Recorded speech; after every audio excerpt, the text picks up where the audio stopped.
Hello, everyone. My name is Imran Ahmad. I'm a partner here at Norton Rose Fulbright Canada. Delighted to be back here with you on this day of September 6th, 2023. I'm joined by my very good colleague, David Seevaratnam, who you all know.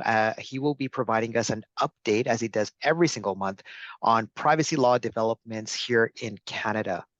And so, without any further ado, David, we're going to jump right into it. And it's been an interesting month, a lot of interesting developments that have been going on.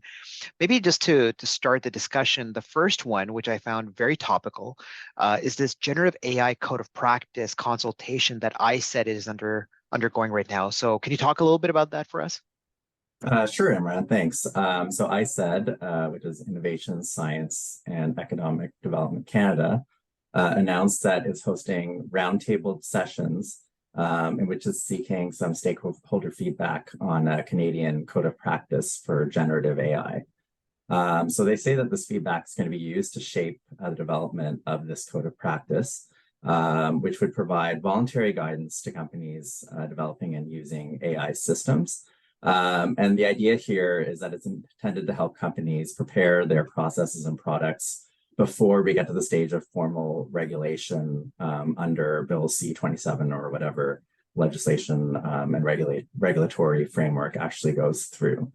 So right now they're consulting stakeholders with expertise and experience in the area. That includes some representatives from academia, civil society, and industry. And for those who are interested, there's a scene setter document on the website that sets out some of the potential elements of the code. And there's also a contact email address for the consultation. Very good.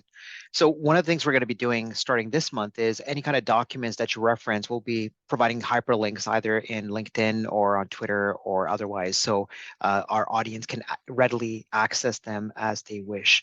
Second development, also very topical, is this joint data scraping protection statement that the OPC and other global privacy commissioners have taken part in. Can you tell us what the statement is about? And I know scraping is a very hot topic, somewhat controversial in some respects, but definitely a hot topic. What's going on there, David?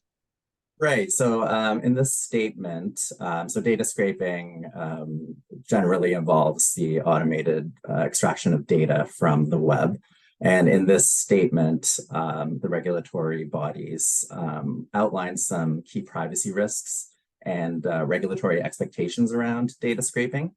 And the statement notes that mass data scraping of personal information can constitute reportable data breaches in many jurisdictions, even when that information is publicly available. And they also note that both entities that are doing the scraping, as well as social media companies that host the information, have data protection obligations.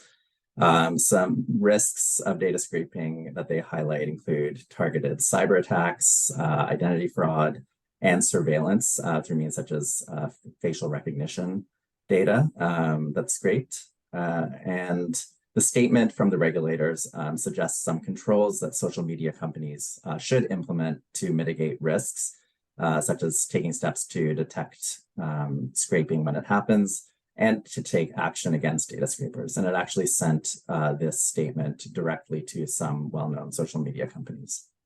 Right.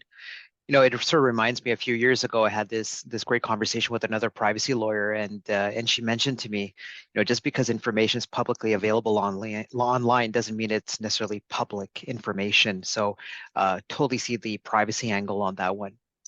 Third development, last but not least, is the federal court refuses to certify a class action against the RCMP. And this is in the context of the Clearview AI issue that was coming up a little while ago.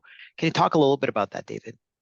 Yeah, that's right. So sort of still on the same topic of data scraping, the federal court refused to certify a proposed action against the RCMP, who had become a client of Clearview AI a few years ago and had obtained access to its database of facial biometrics, which had been scraped from the internet. So the claimant really framed her claim and the claim that she proposed to bring on behalf of class members around the access that the RCMP had to this database.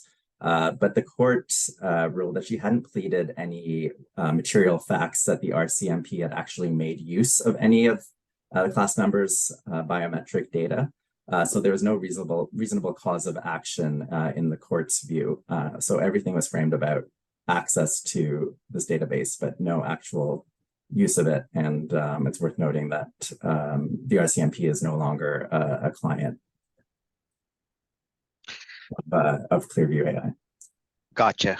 Gotcha, David. And biometric is such a hot topic as well. Fingerprints, digital, voice scans, and so on, always coming up in terms of authenticating. So a lot of people were hoping there'd be a bit more clarity on the biometric use that organizations can make, but unfortunately was not as detailed as we would have liked in the circumstances.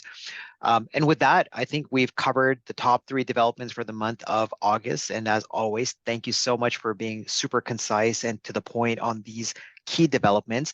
As a reminder to our audience, if you'd like to sign up, and I strongly encourage you to do this, sign up for David's excellent weekly roundup on privacy developments in Canada, both legislative, case law, and otherwise.